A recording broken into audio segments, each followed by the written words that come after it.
네, 오늘 이 사순절 두 번째 주일에 나와 함께 같이 예배하는 우리 그린빌 가족 한 분 한 분의 삶과 또 가정과 또 경영하시는 모든 일들이 좋으신 하나님의 은총과 또 평화 가운데 큰 은혜와 축복을 누리시기를 간절히 축원합니다. 이솝 우화에 요술쟁이와 생쥐라고 하는 그런 이야기가 있습니다. 생쥐, 조그만 아주 작은 연약한 생쥐 한 마리가 요술쟁이 집에 살고 있었습니다. 근데 공교롭게도 그 집에 아주 사나운 고양이가 있어서 이 생쥐는 늘 공포에 질려 있었습니다. 그것을 본 요술쟁이가 좀 그걸 불쌍히 여겨서 이 생쥐의 모습을 짠! 해가지고 이렇게 고양이로 확 바꾸어 주었습니다. 자, 이제 고양이로 모습이 바뀌었으니 생쥐가 좀 살만하겠지. 그랬더니 그 집에 개 한 마리가 또 딱 버티고 있었습니다. 또 개를 보니 또 이 고양이로 변한 그 생쥐가 또 무서워서 벌벌벌 떨고 있습니다. 자, 그래서 이 요술쟁이는 그 고양이 모양의 생쥐를 다시 짠! 하고 이제 개로 또 만들어 주었습니다. 이젠 걱정 없겠지. 헌데 이번에는 호랑이가 무섭다고 여전히 그 개 모양을 한 생쥐가 저 구석에서 벌벌 떨고 있었습니다. 그 모습에 실망한 요술쟁이가 이렇게 말했습니다. 너는 겉모양만 바뀌었지 속은 언제나 생쥐의 마음이니 무엇으로 변해도 가망이 없다. 다시 생쥐가 되거라. 믿음이라고 하는 것은 단지 그 겉모습이 아니라 속마음의 변화를 뜻합니다. 겉모양이야 어떻게 보이든 외형적인 조건이 어떠해 보이든 그것은 근본적인 문제의 해결점이 될 수 없습니다.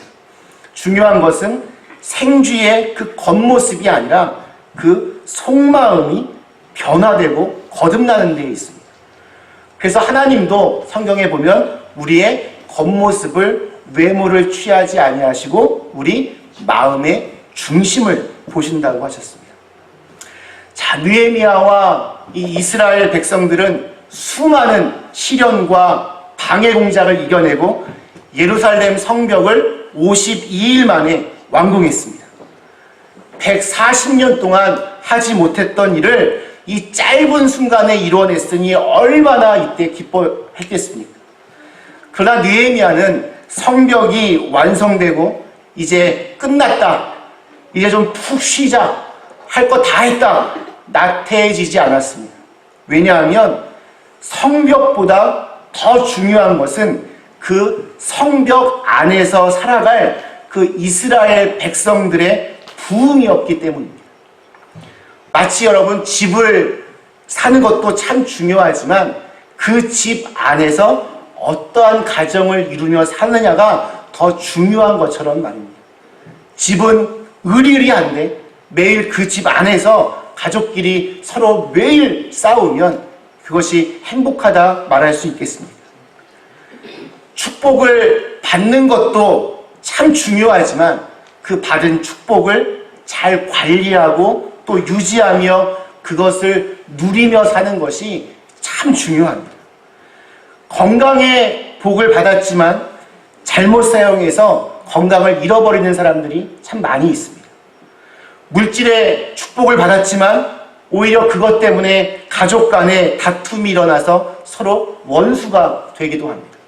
또 흥청망청 엄한 곳에 돈을 쓰다가 비참하게 몰락을 하기도 합니다. 축복이 오히려 저주가 되는 셈입니다. 느헤미야의 1차적인 목표는 예루살렘 성벽을 재건하는 일이었지만 그의 최종 목표는 이스라엘 백성들이 하나님의 백성으로서 자신들의 그 아이덴티티와 정체성과 또한 함께 누리는 공동체성을 회복하고 열방을 향한 그런 축복의 통로가 되는 것이었습니다. 그래서 그는 저 멀리 큰 그림을 보고 그것을 그릴 줄 알고 바라볼 줄 아는 사람이었습니다. 자, 그래서 7장 우리 1절부터 4절까지에 보면 성벽 건축이 끝나고 성문의 그 문짝 다는 것으로 공사가 마무리되었지만 느헤미야는 곧바로 문지기와 노래하는 사람들과 레위 사람들을 세우고 예루살렘 성을 다스릴 지도자들을 세우게 됩니다. 무사히 그 성벽 공사를 마친 예루살렘 성을 이제 안전하게 잘 지키고 또 그것을 누리며 사는 것이 얼마나 중요한지를 잘 알고 있었기 때문입니다. 어떤 것을 이루는 것도 참 중요하지만 그 이룬 것을 누리며 사는 것이 더욱더 중요합니다. 뭔가 이루는 것, 이룸의 축복만 받으면 온전한 축복이 될 수 없습니다. 누림의 축복을 받아야 합니다. 이룬 것을, 내가 무엇인가 이룬 것을 사는 동안 이렇게 다 그것들을 누릴 수 있는 축복을 받아야 합니다. 창고에, 금고에 돈이 가득한데 그거 아무것도 못 쓰면 그게 어떻게 축복이 될 수 있겠습니까? 우리 이스라엘의 첫 번째 왕이었던 사울은 첫 번째 그 초기의 순간은 하나님으로부터 무엇인가를 이룸의 축복을 받았습니다. 잃은 나귀를 찾아다니는 평범한 그런 청년이 이스라엘의 첫 번째 왕이 되었습니다. 그러나 그는 왕으로 그것을 행복하게 평화롭게 누리지 못했습니다. 왕의 축복을 충분히 누리지 못했습니다. 일평생 시기와 질투의 마음으로 다윗을 쫓아다녔습니다. 늘 마음의 불안함이 가득하여서 나중에는 악신이 들리기도 했습니다. 결국 블레셋 나라는 망하고 자신과 아들 모두 그 전쟁터에서 죽고 말았습니다.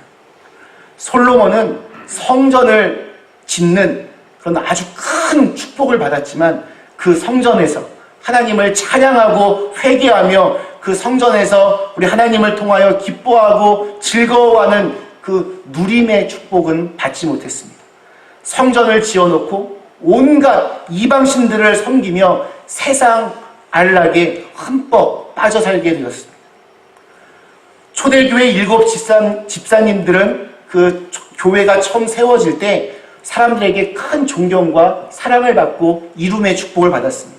그런데 스데반과 빌립 이 두 사람만이 그 직분을 잘 감당하며 누림의 축복을 받았습니다. 다른 7명의 집사 나오는 이 브로고로와 니가노르, 디몬, 바메나는 그 딱고 이름만 한번 딱 나오고 그 이후에는 아무런 기록이 나오지 않습니다.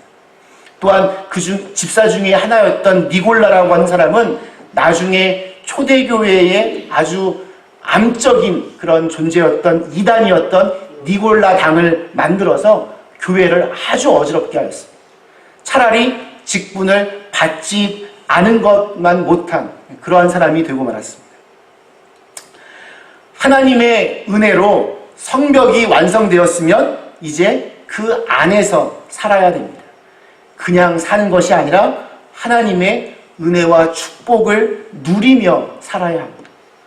느헤미야 7장을 시작할 때의 가장 큰 문제는 그 광대한 성에 그 성벽의 혜택을 누리며 살 수 있는 사람이 없다는 데 있었습니다.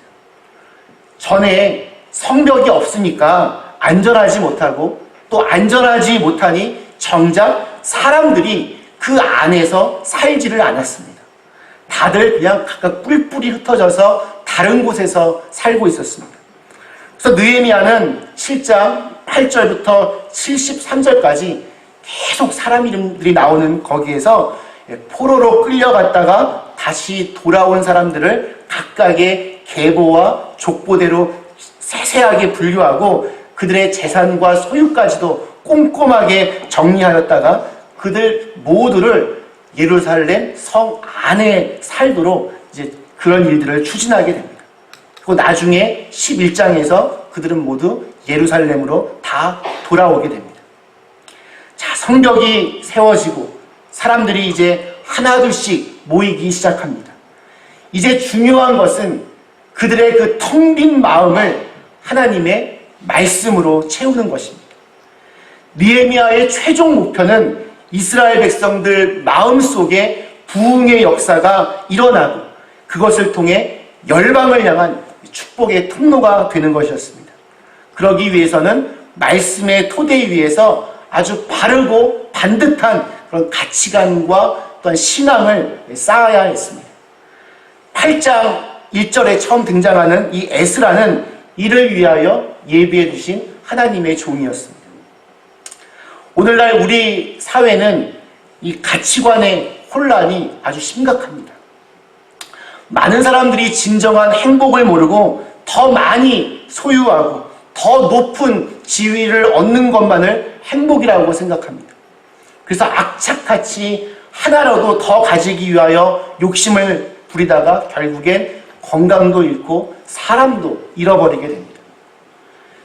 뉴욕에 어느 한 여자 집사님이 있었는데 그녀는 낮에는 야채 가게에서 이제 캐시어를 보고 밤에는 또 파타임으로 식당에 가서 일을 했습니다. 그렇게 투잡을 뛰면서 하루에 15시간 이상을 일해서 어느 정도 살게 되었습니다. 또 어느 날 일을 다 마치고 집에 들어가자 남편이 없습니다. 남편이 사라지고 쪽지 하나만 달랑 남겨져 있었습니다. 쪽지에는 이렇게 쓰여져 있었습니다. 당신은 이제 내게 더 이상 애정이 없는 것 같아. 외로운 이민 생활에서 그런 일을 당하면 참 삶이 불행해집니다. 자녀 문제도 참 심각합니다. 어떤 부부는 자녀 교육 문제 때문에 미국으로 이민을 왔습니다. 10년을 넘게 악착같이 일해서 어느 정도 넉넉하게 살게 되었습니다. 좋은 차와 좋은 집이 있었고 또 아들에게는 고급 스포츠카를 사주었습니다. 그러던 어느 날 아들이 마약을 하면서 경찰에 긴급 체포가 되었습니다. 급히 경찰서로 달려가 자녀에게, 그 아들에게 말했습니다. 도대체 왜 그랬니? 뭐가 부족해서 그랬니? 그러자 그 아들이 이렇게 말을 합니다. 저는 부모님이 없었잖아요. 언제 부모님이 엄마 아빠가 제게 관심을 가졌었나요? 무엇이 중요하고 무엇이 더 가치 있는지를 잘 모르고 그냥 열심히 앞만 보고 달려가면 마치 브레이크가 없는 차를 타고 고속도로를 달리는 것과 같습니다. 인생은 겉으로 보이는 그런 외형적인 모습보다는 이 안에 있는 내면적인 삶이 더 중요합니다. 돈보다는 가정이 더 중요하고 돈보다는 우리의 영혼이 더 중요합니다. 그 문제를 망각하면 무엇이 더 중요한지를 잠깐 놓치게 되면 뼈아픈 대가를 치르게 됩니다. 우리 6.25 한국전쟁 이후에 한국 사람들의 가장 큰 관심사는 잘 사는 것이었습니다. 그래서 잘 살아보세, 잘 살아보세, 우리도 한번 잘 살아보세, 다 이 노래 다 아시고 들으셨을 겁니다. 자, 그런데 아무도 무엇이 잘 사는 것인지를 묻지를 않았습니다. 잘 산다라고 하는 것을 경제적으로 그냥 넉넉하게 사는 것으로만 이해를 했습니다. 저는 부자로 사는데 못 사는 사람들 정말 많이 보았습니다. 또 반대로 경제적으로는 좀 가난하고 어렵지만 정말 잘 사는 사람들도 많이 보았습니다. 잘 사는 것을 부자가 되는 것으로만 생각했기 때문에 오늘날 한국 사회는 돈이면 뭐든지 다 되는 그러한 사회가 되어가고 있습니다. 돈을 위해서라면 수단과 방법을 가리지 않고 한치의 양심도 거리낌 없이 그냥 일을 저지르는 그런 나라가 되어가고 있습니다. 그래서 요즘 우리 젊은이들 사이에서 우리 한국 가리켜서 헬조선이라고 부릅니다. 들어보셨나요? 헬조선. 내가 지금 지옥 같은 나라에서 살고 있다라고 생각합니다. 그래서 기회만 되면 이제 이민을 가려고 합니다. 사실 여러분, 돈을 어떻게 버느냐 하는 문제보다는 돈을 어떻게 쓰냐, 이 문제가 훨씬 더 중요하고 또 어려운 문제입니다. 그 문제는 철학의 문제이고 또한 신앙의 문제입니다. 그 문제에 대한 내 나름의 성실한 답변을 준비하지 않고 돈을 벌게 되면 아주 위험해집니다. 정말 잘 사는 방법은 마음 안에 행복을 누리는 것입니다. 내 영혼이 살아 숨쉬고 또 내 영혼이 잘 돼야 범사가 잘 되는 것입니다. 성벽이 세워진 것 정말 귀한 일입니다. 그러나 성벽은 그 안에 있는 사람들을 위해서 세워지는 것입니다. 우리 삶의 여러 가지 외적인 눈에 보이는 그런 조건들을 갖추는 것도 참 중요하지만 그보다 더 중요한 것은 우리 마음의 변화입니다. 마음의 변화는 하나님의 말씀으로부터 나옵니다.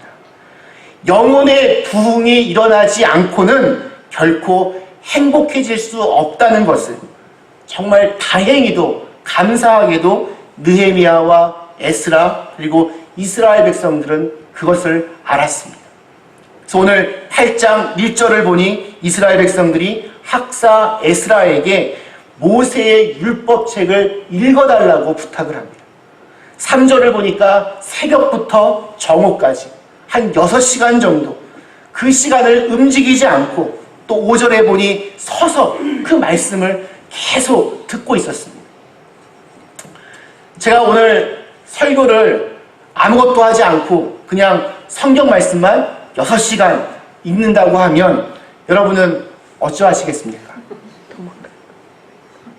그냥 아멘 하시는 분은 한 분도 안 계시네요. 예, 너무 걱정하지 마십시오. 이제 거의 다 끝나가고 있습니다. 그런데 그들이 그렇게 하루만 6시간 동안 그 말씀을 들은 것이 아닙니다. 느헤미야 8장 마지막 18절을 보면 그들은 초막절 절기가 계속되는 일주일 이상을 그렇게 말씀을 듣고 읽는 일에 몰두했습니다. 말씀의 부흥이 일어난 것입니다. 시편 119편 131절에 이런 말씀이 있습니다. 내가 주의 계명들을 사모함으로 내가 입을 열고 헐떡였나이다. 무더운 여름날 뜨거운 태양이 내려쬐는 그 광야의 그 사막의 벌판에서 거기를 걷고 있는 사람이 그 한 모금의 물에 대한 그 갈증 때문에 헐떡이며 물을 찾는 모습을 한번 상상해 보십시오. 그런 사모하는 마음, 하나님 말씀에 대한 목이 타는 갈증이 여러분에게는 있으십니다. 그런데 그 갈증이 저와 여러분을 살릴 수 있습니다. 예수님이 요한복음 4장 14절에서 이렇게 말씀하셨습니다. 내가 주는 물을 마시는 자는 영원히 목마르지 아니하리니 내가 주는 물은 그 속에서 영생하도록 솟아나는 샘물이 되리라. 요즘 사순절을 맞아서 우리 신약 성서 이렇게 통독하는 그런 표를 나누어 드렸습니다. 말씀을 여러분 읽으실 때 그냥 대충 그냥 억지로 읽지 마시고 이러한 갈급한 마음으로 한 모금의 물을 마시는 심정으로 말씀들을 읽으시면 더욱더 은혜가 되실 줄로 믿습니다. 에스라를 통해서 이 낭독되는 말씀을 들으며 이스라엘 백성들은 반응을 합니다. 그냥 듣고 있는 게 아니라 반응을 합니다. 6절 말씀 보시면 에스라가 위대하신 하나님 여호와를 송축하며 모든 백성이 손을 들고 아멘 아멘 하고 응답하고 몸을 굽혀 얼굴을 땅에 대고 여호와께 경배하니라. 또한 9절은 이렇게 시작이 됩니다. 백성이 율법의 말씀을 듣고 다 우는지라. 여러분, 말씀에 감동이 되어서 감정이 복받쳐서 그렇게 다 울었을까요? 물론 그런 것도 있을 것입니다.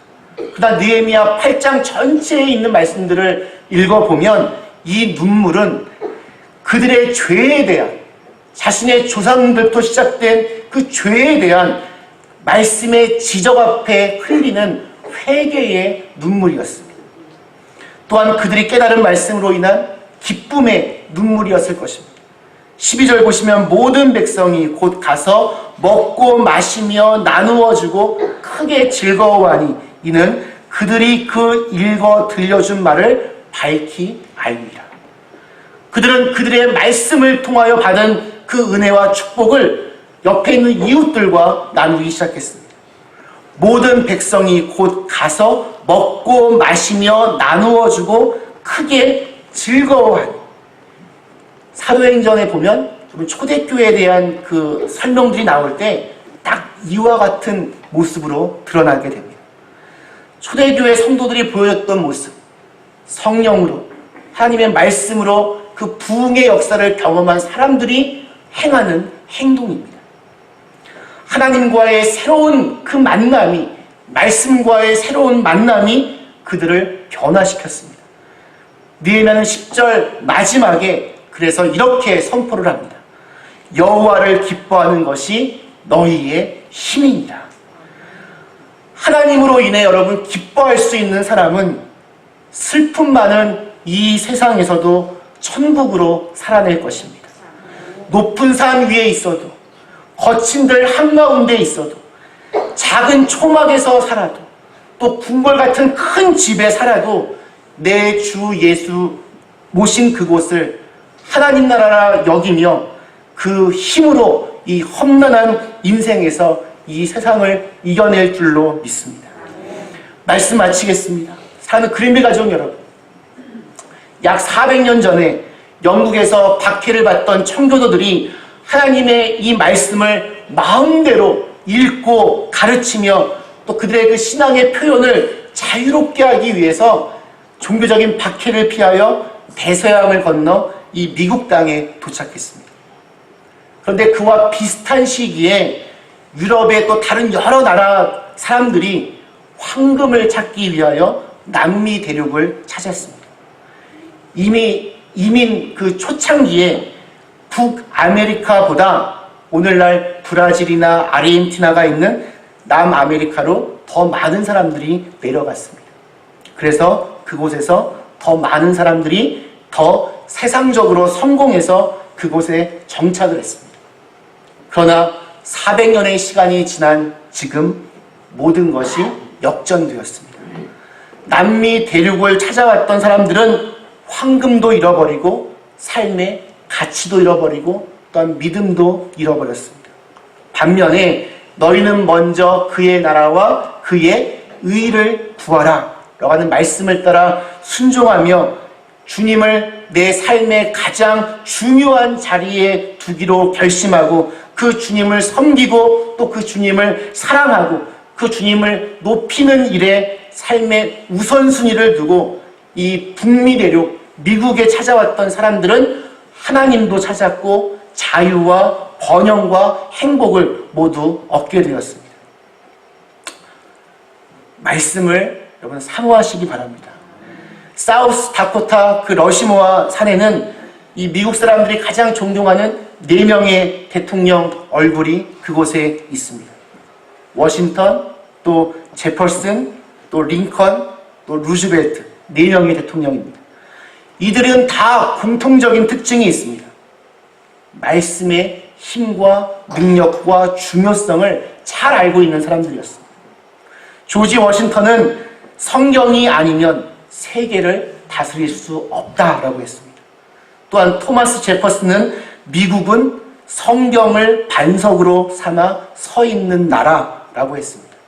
또 에브라함 링컨은 성경은 하나님께서 주신 가장 귀한 선물이다. 그리고 전쟁터에도 성경을 애독했습니다.